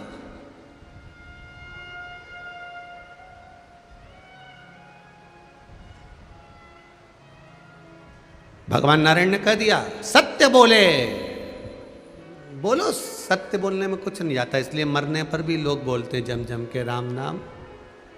जम के तो बोलो, अरे बोलो तो सत्य है। कितना डर रहे हो, बोल लो अच्छे से। अपन मर जाएंगे, जब दूसरे बोलेंगे अपन कब बोलेंगे? तो मौका है बोलने का, उसमें कोई दिक्कत नहीं। राम नाम सत्य है। हम तो हमेशा कहते दिवाली मिलने जाओ ना तो किसी के यहाँ हैप्पी होली हैप्पी दिवाली मत कहा करो, डायरेक्ट जाकर कहा करो काका जी राम नाम सत्य है। काका जी कुर्सी से नीचे गिर जाएंगे, मेरा बुरा चाहती है? नहीं नहीं नहीं, जिंदगी में बहुत असत्य बोला। दिन भर मोबाइल पर झूठ, दिन भर झूठ झूठ झूठ झूठ झूठ। कम से कम अब जो जिंदगी बची है उसको सत्यमय जी लो, थोड़ा सा सत्य बोल लो, उसी का नाम है राम नाम। सत्य, एक सत्य,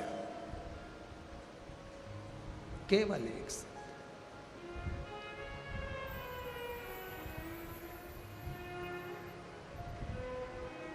शिव कथा कह रहे हैं। इस राम नाम सत्य के पीछे भी बहुत बड़ी कहानी है तुलसीदास जी की। राम नाम सत्य के पीछे तुलसीदास जी की बहुत बड़ी कहानी है। कभी मौका लगे तो नीमच में जो कथा करी थी, नीमच में कथा करी थी, और उस कथा में आपको राम नाम सत्य की पूरी कथा मिल जाएगी। आप कभी मौका मिले तो उसको निकालना और उसको सुनना कि राम नाम सत्य क्यों आया मुर्दे के पीछे, क्यों बोला जाता है, वो वृतांत शिव कथा कर रही है। क्या आपको सिर मिल गया? हाँ, ब्रह्मा जी ने कहा हाँ मिल गया। आकाशवाणी हो गई, ये ब्रह्मा झूठ बोल रहा है। ब्रह्मा जी ने कहा आकाशवाणी झूठी, अगर ना मानो तो केतकी के फूल से पूछो। केतकी के पुष्प ने कहा ब्रह्मा जी को सिर मिल गया। शिव जी ने आकाशवाणी कर कर कहा केतकी के पुष्प तू झूठ बोला है, सारे देवताओं पर चढ़ेगा पर तू महादेव पर कभी नहीं चढ़ेगा। भूल से भी अगर केतकी का फूल महादेव पर चढ़ जाता है तो हजारों गौ हत्या के बराबर दोष लग जाता है। ये केतकी के फूल को श्राप दे दिया। आप ना मानो तो गौ माता से पूछो। गौ माता, क्या ब्रह्मा जी को मस्तक मिला है शिव जी का? गौ माता कहती है ब्रह्मा जी को मस्तक मिला। भगवान शंकर ने आकाशवाणी कर कर कहा गौ माता तू जगत की मां होकर तू झूठ बोली है, मैं तुझे श्राप देता हूं गौ माता। तेरी पूंछ, पांव, पेट, सींग, आंख, मुख, नाक सब कुछ पूज्य होगा, पर तेरी जिह्वा से, तेरे मुख से तूने झूठ बोला है, इसलिए तेरा मुख अपूज्य होगा। सनातन हिंदू धर्म में सारे मंदिरों की परिक्रमा आगे से होती है, पर सनातन हिंदू धर्म में गौ माता की परिक्रमा पीछे से चालू होकर पीछे समापन होती है। झूठ बोला, झूठ। अब सोचो जरा सा, गाय ने एक झूठ बोला था तो उसकी परिक्रमा पीछे से होने लगी। तुम कितना झूठ बोलते हो तो तेरा क्या होगा रे कालिया? जरा विचार तो करिए। और झूठ बोलने के बाद भी तुम इतने खुश होते हो कि मैंने इसको बेवकूफ बना दिया, बेवकूफ बना दिया। झूठ बोलने के बाद भी इतनी प्रसन्नता, इतनी प्रसन्नता। मत बुरे कर्म कर बंदे वरना पछताएगा, भगवान की आंखों से तू बच नहीं पाएगा, तू बच नहीं पाएगा। अरे ओ अज्ञानी मत करना। ये बड़ा कठिन है। क्यों झूठ बोलना, क्यों प्रपंच करना, क्यों छल, क्यों छल? ब्रह्मा जी ने फिर झूठ बोला। शिव जी को क्रोध आया, पांव के अंगूठे से नख तोड़कर फेंका, काल भैरव को प्रकट कर लिया। काल भैरव ब्रह्मा का सिर काट दे। काल भैरव ने अपनी चीटी उंगली का नख तोड़कर जो फेंका, ब्रह्मा जी का सिर कट गया। सिर कटकर लुढ़कता लुढ़कता गया। ब्रह्मा जी के उस कटे हुए सिर में से रक्त बहता चले गया, जिससे एक नदी प्रकट हो गई जिसका नाम कर्मनाशा हुआ। आज भी उत्तर प्रदेश में ये कर्मनाशा नदी बहती है, जिसके घाट पर उत्तर प्रदेश गवर्नमेंट ने लिख कर रखा है इसमें हाथ मत, इसमें आचमन मत करना। पूरी दुनिया की केवल एक नदी है कर्मनाशा, जिस कर्मनाशा नदी में पक्षी भी चोंच नहीं डालता, कुत्ता भी पानी नहीं पीता। ये वो कर्मनाशा है जिसका छींटा अगर शरीर पर लग जाए, उस पानी का एक अंश शरीर पर लग जाए, तो उसकी 7 पीढ़ी में जो तुमने दान पुण्य व्रत उपास जो कुछ करा होता है वो सब नष्ट हो जाता है। वो कर्मनाशा नदी का जल का छींटा है। लोग दूर रहते हैं, दूर कर्मनाशा से। झूठ बोल गए ब्रह्मा जी। भगवान विष्णु ने ब्रह्मा जी के कटे हुए सिर को देखा, भगवान शिव की आराधना करी भगवान नारायण ने। ये कटा हुआ सिर कहां जाएगा, आप कृपा करिए। तब भगवान नारायण बार बार विनती करे तो शिव जी ने वो कटे हुए सिर को बट वृक्ष बना दिया, बड़ का पेड़ बना दिया और कह दिया इस बड़ के पेड़ को मैं निर्माण कर रहा हूँ। भगवान विष्णु ने कहा आप कुछ वर नहीं दोगे। शंकर भगवान ने कहा नारायण आपके कहने से इस बट वृक्ष को मैं वर देता हूँ, इसके नीचे मैं स्वयं विराजमान होऊंगा, जो वटकेश्वर महादेव के नाम से पूजा जाऊंगा। शिव जी का नाम वटकेश्वर महादेव हो गया। वटकेश्वर महादेव। शिव महापुराण की कथा कहती है कितना भी कर्जा हो जाए, कितना भी कर्जा हो जाए, एक निवेदन है, कर्जा कितना भी हो जाए पर मरने का प्लान मत बनाना। कई लोग कहते हैं हमारे बहुत कर्जा हो गया, अब तो मर जाऊं तो अच्छा। हम भी कह देते हैं मर लो, मर, रखई का है। अगर मरने से कर्जा चूक जाता है तो मरने में कहा जाता है। मरोगे, दूसरा जन्म लोगे, दूसरा जन्म लेके तीसरा लोगे, कर्जा तो चुकाना पड़ेगा, कर्जा तो चुकाना पड़ेगा। एक कथा आपको पहले सुनाई है। एक सेठ जी सबको उधार पैसा देते थे। एक चोर को मालूम पड़ गया सेठ जी के पास बहुत माल है। सेठ जी उधार देते थे तो कागज पे लिख लेते थे इस जन्म में दोगे कि अगले जन्म में दोगे। जो चतुर होता था वो कह देता था इस जन्म में, जो खाने की उम्मीद रखता था वो कहता था अगले जन्म में ले जाओ। सेठ जी सबको उधार देते। चोर भी चले गया, उसने भी उधार मांग लिया, तिजोरी देख ली, रात को आके छुप गया। कहां छुपा? जहां पर सेठ जी की बहुत सारी भैंस बंधी हुई थी, उस तबेले में, उस भैंस के बाड़े में जाके छुप गया। सेठ जी जाए मैं तिजोरी चुरा के ले जाऊं। रात को भैंसें आपस में बात कर रही थी। एक भैंस ने दूसरी भैंस से पूछा तो कितने साल से दूध दे रही है? उसने कहा 4 साल हो गए। दूसरी ने तीसरी से पूछा तू 6 साल हो गए दूध देते देते।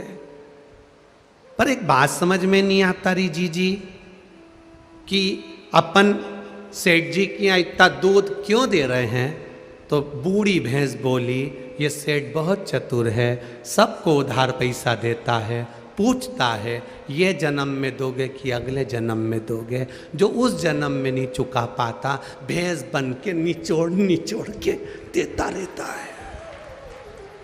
तो आपसे भी निवेदन है भैंस का जन्म ना मिले, इसलिए जिसका लिया है उसका दे दो, नहीं तो अगला जन्म भैंस का पाकर सेठ उन सब निचोड़ निचोड़ के निकाल लेंगे, हिसाब पूरा करेंगे।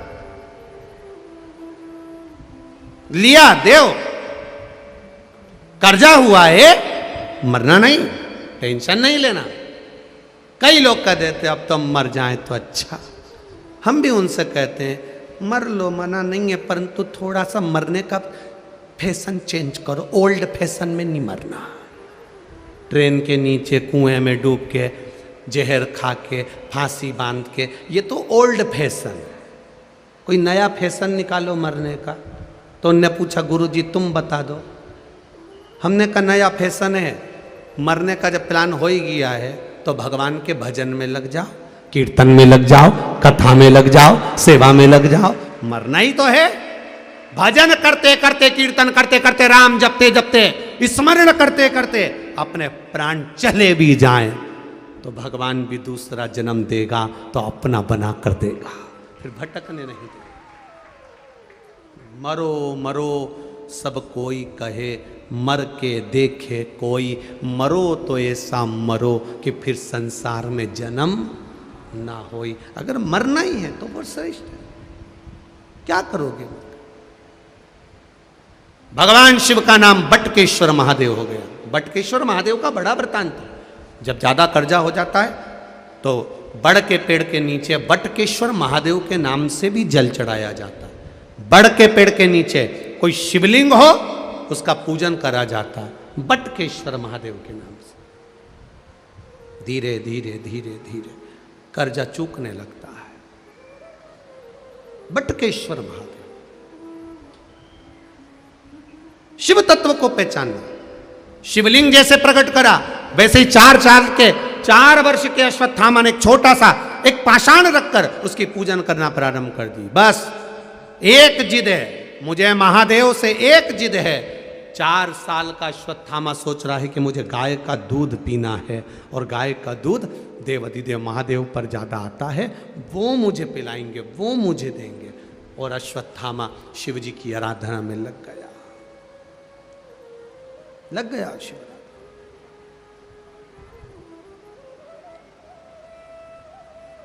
बस भक्ति में सारा मां अपने स्थान पर बैठकर भगवान शिव से दिल से आनंद से भाव से प्रार्थना करिए। भगवान देवाधिदेव महादेव से निवेदन करिए भाव से। भगवान शिव से अपने हृदय की बात दिल से कहिए। जहां जगह मिल जाए वहां बैठ जाओ। बैठकर बड़े भाव से, खड़े रहकर नहीं, बैठकर बाबा से दिल से प्रार्थना करो। जिस लिए आए हो बाबा आपकी मनोकामना पूर्ण करे। ये भाव से अपने स्थान पर बैठकर दिल से गुणगान करिए। श्री शिवाय नमस्तुभ्यं। श्री शिवाय नमस्तुभ्यं। श्री शिवाय नमस्तुभ्यं। श्री शिवाय नमस्तुभ्यं। श्री शिवाय नमस्तुभ्यं। भोला सब दुख काटो मार, ओ भोला सब दुख काटो मार। शिव शंकर जपो तेरी माला, भोले बाबा जपो तेरी माला। भोला सब दुख काटो मारा, ओ भोला सब दुख काटो मारा। वेश मंगलकारी, वेश मंगलकारी। शमशान वासी हमारा, शमशान वासी हमारा। भोला सब दुख काटो मार, ओ भोला सब दुख काटो मार। भगवान शिव की कथा कह रहे, शिव का गुणगान कर। आप दिल से जो कहें वो सुनता। एक पत्र आया, बड़े सुंदर सुंदर पत्र हैं। वैसे तो पूरे पत्र अच्छे हैं, पर देखिए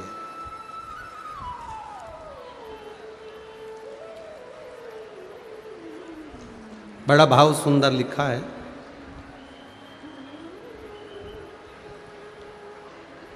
श्रीमती पुष्पा कैलाश सिंह सिसोदिया, ग्राम खामनी, जिला बुरहानपुर से हैं। कहीं बैठे हों तो हाथ हिलाइएगा। जिन्होंने पत्र लिखा है, अगर वो कहीं बैठे हों तो हाथ हिलाइएगा। श्रीमती पुष्पा कैलाश सिंह सिसोदिया, ग्राम खामनी, जिला बुरहानपुर। पीछे है क्या? इधर दिख लो, दोनों हाथ हिला दो एक बार। श्री शिवाय नमस्तुभ्यम। गुरुदेव, मेरी सबसे छोटी बहन श्रीमती सरस्वती प्रसाद पाटिल, नासिक महाराष्ट्र, जिनके विवाह को 12 वर्ष हो चुके थे, लेकिन कोई संतान नहीं थी, कोई संतान का सुख नहीं था। बाबा की कृपा से 12 वर्ष तक सारे डॉक्टरों को दिखाया, इलाज करवाया, खूब खर्चा भी किया, पर कोई संतान का सुख नहीं हुआ। बाबा की कृपा। शिव कथा का वर्णन क्या है, एक लोटे जल का क्या वर्णन है। सफ़ेद आंकड़े की जड़ का प्रयोग करवाया, शिव जी को जल चढ़वाना, बेलपत्र चढ़ाना, खाना, यही क्रम प्रारंभ करा। और 12 वर्ष के बाद मेरी बहन के यहाँ 2 संतान का जन्म हुआ। मैं बाबा को यहाँ प्रणाम करने आया। ये शिव तत्व है। दोनों बच्चों के फोटो मैं लगा रही हूँ। ये शिव कृपा। तेरी कृपा बिना ना हिले एक भी अणु, लेते हैं श्वास तेरी कृपा से तनो तनो। एक और सुंदर पत्र, पहले फोटो देख लो उनके जो वेंटिलेटर पर पड़े हैं, जिनका पत्र है और जो वेंटिलेटर पर पड़े हैं। जो लोग टीवी पर देख रहे हैं, आप ही के हैं। दोनों हाथ हिला दो एक बार। श्री शिवाय नमस्तुभ्यम। 2 फोटो लगाए गए हैं वेंटिलेटर पर पड़े हुए पत्थर के ऊपर।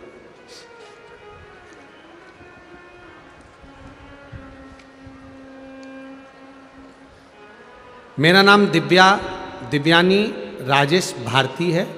मैं शाहपुर जिला बुरहानपुर की रहने वाली हूँ। आप ही हैं? दोनों हाथ हिला दो एक बार बेटा। श्री शिवाय नमस्तुभ्यम।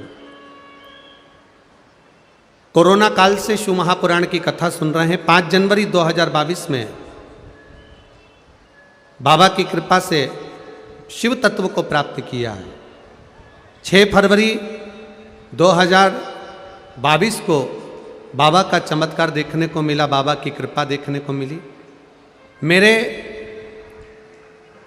भाई का बहुत ही खतरनाक एक्सीडेंट हो गया था, उनका फोटो लगा रही हूँ, जो कि कोमा में चले गए थे और वेंटिलेटर पर डाल दिए गए थे। डॉक्टरों ने कह दिया था बचने का कोई चांस नहीं है। 99% शरीर काम करना बंद कर दिया है, हिलना डुलना बंद कर दिया है, मेंटली काम करना बंद कर दिया।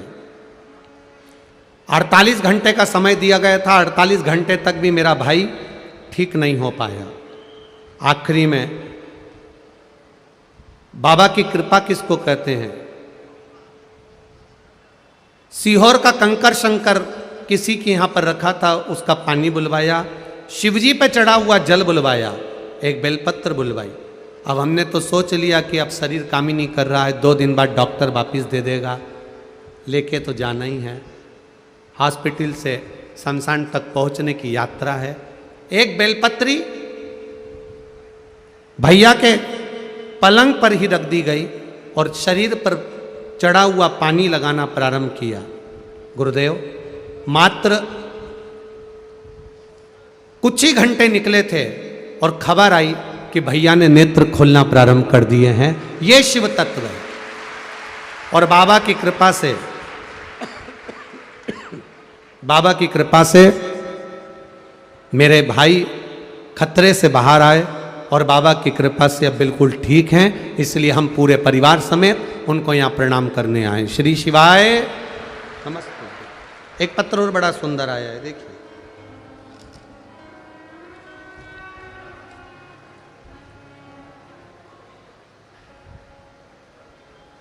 पंडित देवेंद्र बापू काले, सबरंग कलेक्शन के पास बड़े बालाजी मंदिर के आगे, महाजनपेट, बुरहानपुर। कहीं बैठे हो तो हाथ हिलाइएगा, जहाँ कहीं भी बैठे हो। इधर हैं क्या? अच्छा, दोनों हाथ हिला दीजिएगा पंडित जी। श्री शिवाय नमस्तुभ्यम। पंडित देवेंद्र बापू काले सबरंग कलेक्शन के पास बड़े बालाजी मंदिर के आगे महाजनपेट बुरहानपुर।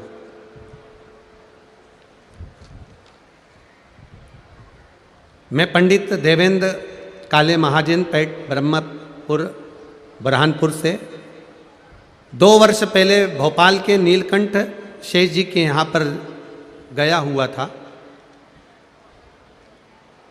गर्मी के कारण मेरे शरीर पर बड़े बड़े फफोड़े हो जाते थे, लाल धब्बे हो जाते थे। तब जिनके यहाँ मैं गया हुआ था उन्होंने कहा कि आस्था चैनल पर कथा आती है, महाराज जी हम भी सुनते हैं, आप भी थोड़ी देर सुन लें। और बैठकर कथा का रसपान किया। आपने जो शिव जी का महत्व बताया उस महत्व के अनुसार शंकर पर दुर्वा, बेलपत्र और जल चढ़ाना प्रारंभ करा।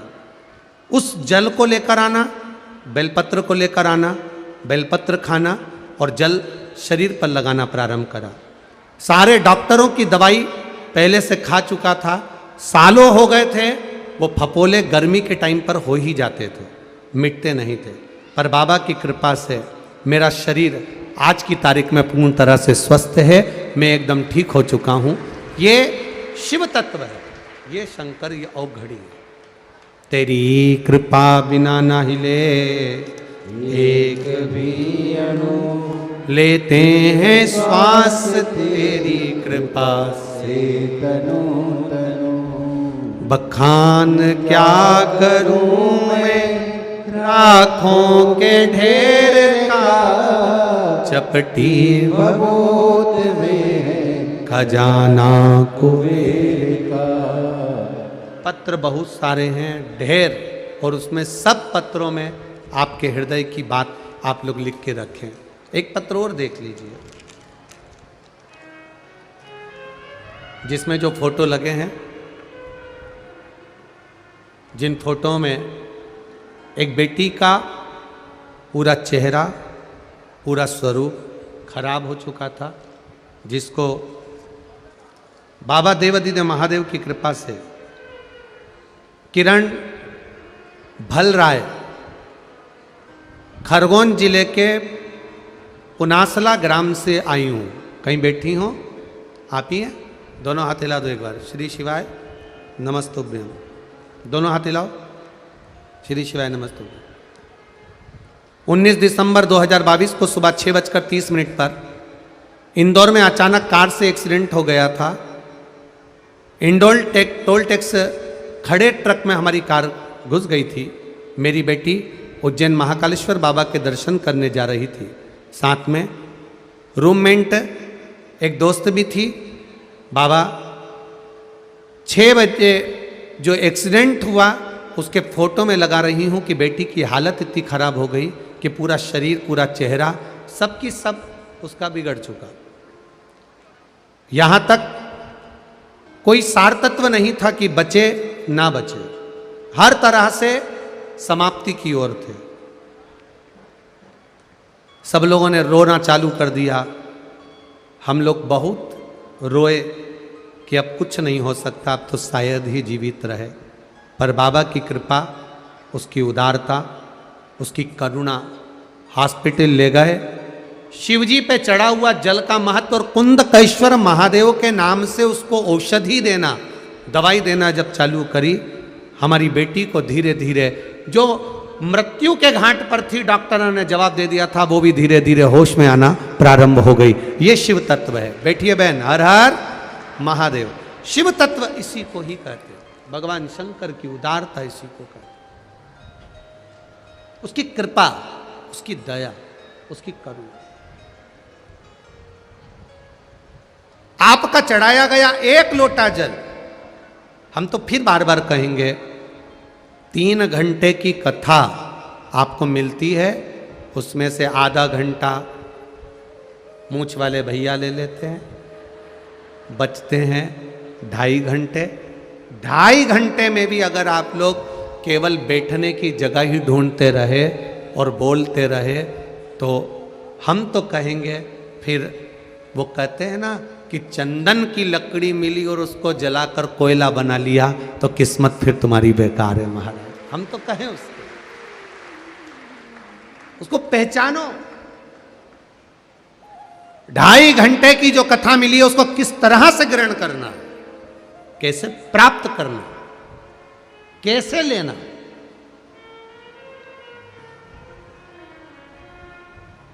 इसको व्यर्थ नहीं जाने देना। क्या मिलता है शिव महापुराण की कथा सुनने से? ये सारे इतने पत्र तो अभी हम पढ़े ही नहीं है, जो पढ़े हैं थोड़े बहुत रखे हैं, और भी सारे पत्रों को तो हम माइक से बोल नहीं सकते।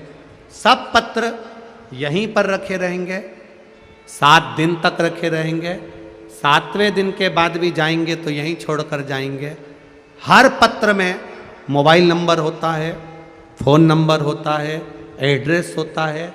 जिसके मन में संशय हो वो इन पत्र वालों, क्योंकि हम तो इनको भी नहीं पहचानते, आप जाकर इनसे खुद अपने मन का भाव पूछ सकते हैं कि शिव की कथा सुनने का लाभ क्या होगा। यहाँ कोई हमारे पास में ना तो बेल है ना कोई भभूति है, ना हम मंत्र जानते हैं, ना तंत्र जानते हैं, ना विद्या जानते हैं, ना हमारे पास में कोई विद्या है। केवल 1 लोटा जल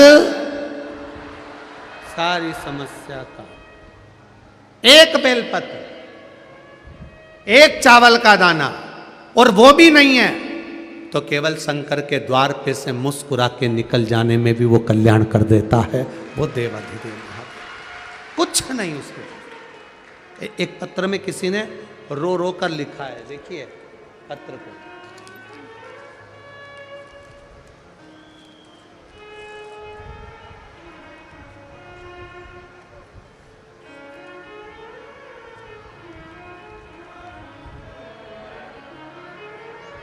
मैं सुनीता, अब देखिएगा जरा, पत्र लिखने के लिए कागज नहीं पुष्टे पे लिखा है, और कितना भाव लिखा है उस पत्र पर।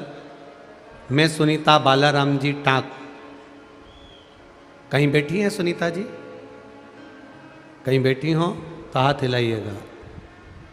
मैं सुनीता बालाराम जी टाक गुरुदेव, 1 लोटा जल और बेलपत्र का क्या महत्व है। मेरी पुत्री जिसका विवाह 2014 में हुआ था, लेकिन 8 साल से संतान नहीं थी। डॉक्टर ने उसका सारा इलाज करने के बाद कह दिया था इसको संतान का सुख नहीं रहेगा, इसके यहाँ औलाद नहीं होगी। टेस्ट भी करवाने का सोचा, डॉक्टर ने उसका भी कह दिया कि इसको उससे भी संतान नहीं होगी। गुरुदेव 2020 में आपकी कथा सुनी, शिव जी का क्या वर्णन होता है, शंकर जी के दरवाजे पर जाने से क्या लाभ होता है। बरहानपुर में तो आपको पहली बार हम देख रहे हैं, आज तक आपकी कथा में हम लोग गए भी नहीं थे। गुरुदेव केवल टीवी पर कथा सुनकर शंकर जी को जल चढ़ाते, आचमन करते। बेटी से कह दिया तुमरुका जी का नाम ले और शिव जी की आराधना कर। बेटी ने तुमरुका जी का नाम लेकर शंकर की आराधना करना प्रारंभ करी। 1.5 महीना हुआ, सारे डॉक्टर फेल और बेटी का गर्भ ठहर गया। ये शिव तत्व, ये शंकर। बेटी का गर्भ ठहरा, बाबा की कृपा से उसके घर में संतान की प्राप्ति हुई। ये मेरी बेटी का जीवन है, जहां सब कुछ हार जाए। कल कथा में कहा था भाग्य लिखने वाला देवता होते हैं, भाग्य लिखने वाले देवता होते हैं, पर भाग्य को बदलने वाला मेरा महादेव होता है। कब बदल देता है, कैसे बदल देता है, ये उसके ऊपर, ये उसके ऊपर। एक किसी भाई ने लिखा है उसकी दोनों किडनी खराब हो गई। जिसने लिखा हो अगर बैठा हो तो, क्योंकि पत्र ढूंढने में समय लगते हैं थोड़ा सा। मेरी दोनों किडनियां खराब हो गई, किडनियों ने काम करना बंद कर दिया।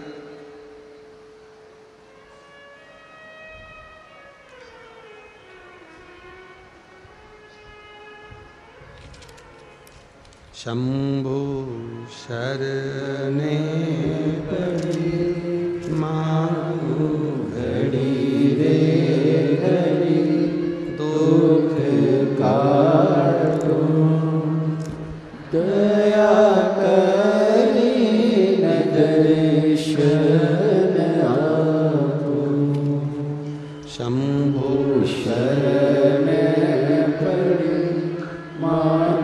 मेरा नाम इमलबाई शिवाजी पवार, 40 गांव से आई हूँ।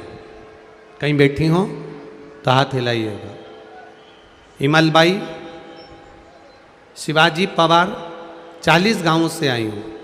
गुरुदेव, मेरी किडनियाँ काम करना बंद कर दी।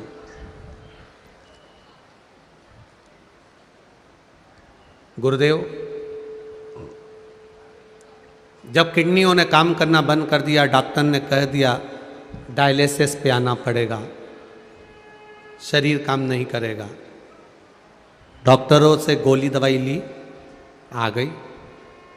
आपकी कथा में आपने कहा था कुंदकेश्वर महादेव का नाम लेकर दवाई खाना, डॉक्टर को जरूर दिखाना, डॉक्टर को मत छोड़ो। डॉक्टर की दवाई शिव जी के मंदिर ले गई, डायलिसिस का बोल दिया, किडनी बेकार हो गई। दवाई लेकर कुंदकेश्वर महादेव के नाम से शिव जी से कहा अब आपको संभालना है, मेरी दोनों किडनियों की अगली जांच होगी और डायलिसिस के लिए मुझे ले जाएं, उससे पहले मुझे ठीक कर देना। दवाई लाई, बेलपत्री उठा लाई, उस बेलपत्री को जो दवाई की पन्नी थी उसी के अंदर पटक दिया जिससे वह प्रसाद हो जाए, और उसी दवाई को कुंदकेश्वर का नाम लेकर खाना प्रारंभ करा। जब दूसरी जांच कराने गई, मेरी दोनों किडनियां काम करना चालू कर दी। ये शिव का, ये शंकर, ये उघड़ी। करो भजन, करो स्मरण उसका, करो भक्ति शिव की, पर शिव की भक्ति में छल नहीं चाहिए, दिखावा नहीं चाहिए, कपट नहीं चाहिए, बेईमानी नहीं चाहिए। एक लोटा जल लेकर आप शंकर के मंदिर में जाओ, शिव जी को जल चढ़ाओ। जल चढ़ाते समय तुम्हें मंदिर में कितने लोग खड़े हैं, कितनी भीड़ पड़ रही है, क्या कर रहे हैं, क्या नहीं कर रहे हैं, हमें उससे कोई मतलब नहीं है। हमसे बन जाए तो मंदिर की सफाई करो, साफ करो, एक लोटा जल चढ़ा दो, आराम से झाड़ू लगा दो, जो बन जाए बाबा की सेवा कर कर। एक पत्र किसी भाई ने लिखा, उस पत्र में भाई ने लिखा है,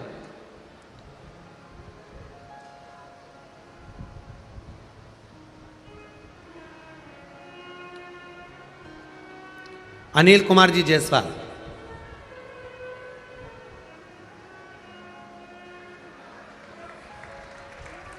आप ही हैं जायसवाल जी, मध्य प्रदेश राज्य कर्मचारी संघ से हैं। बहुत अच्छी बात आपने लिखी है कि सबसे ज़्यादा प्रसन्नता हम सरकारी कर्मचारियों को इस बात की है कि आपने, इस व्यासपीठ ने एक एक बच्चे को शिव मंदिर जाना चालू करा दिया। जायसवाल जी, आपकी बहुत बहुत साधुवाद था। दूसरी बात यह है गुरु जी कि हम जल चढ़ाने जाते हैं, पर महिलाएं शंकर जी को 1 मिनट नहीं छोड़ती हैं।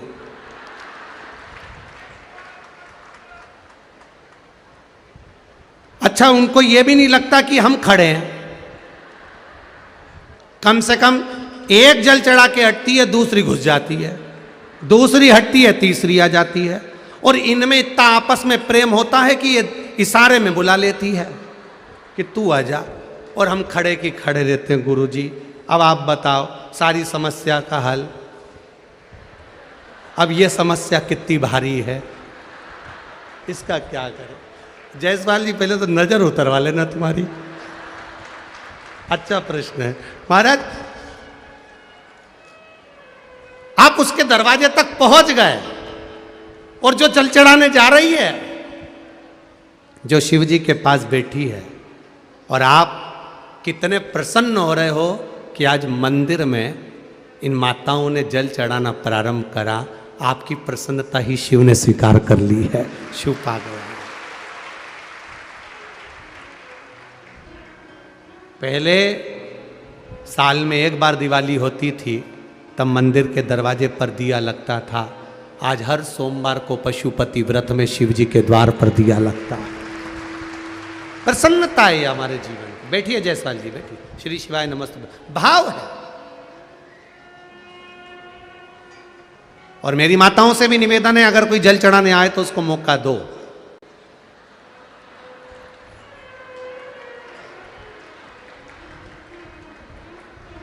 प्रयास करो थोड़ा सा जल चढ़ाने के लिए।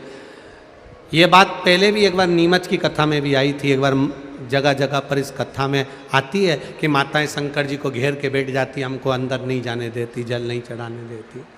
माना शिव तुम्हारे हैं, तुम शिव के हो, पर मौका सभी को मिलना चाहिए। हृदय से शिव की आराधना सबको करना चाहिए। हर हर बोल बम का नारा है। जम के तो बोलो, बाबा एक सहारा है। बोल बम का नारा है। बस उसके सहारे पर हमको रहना, हमारा जीवन उसको समर्पित कर कर चलना। अश्वत्थामा 4 वर्ष की आयु पाकर शिव की आराधना में लग गया। इतनी आराधना 4 वर्ष की आयु में अश्वत्थामा ने करी कि मेरा देव अधिदेव महादेव वहीं पर प्रकट हो गया। शिव जी का नाम उस जगह पर दूधेश्वर महादेव हो गया। क्या नाम पड़ गया? दूधेश्वर महादेव। उत्तराखंड में एक स्थान देहरादून के पास में है जहां दूधेश्वर महादेव हैं, जहां पर बैठकर अश्वत्थामा ने तप करा। शिव जी ने प्रकट होकर कहा, अश्वत्थामा क्या चाहिए तुमको? अश्वत्थामा कहते हैं, मैंने गाय के दूध को आज तक चखा नहीं है बाबा। 4 साल का अश्वत्थामा जब शिव की आराधना में लग जाता है, शिव भक्ति में लग जाता है, शंकर की आराधना में लग जाता है, तब मेरा देव अधिदेव महादेव उसी शिवलिंग में से दूध की धार बहा देता है और अश्वत्थामा उसको पीता है। वो मेरा महादेव है, वो मेरा शिव है।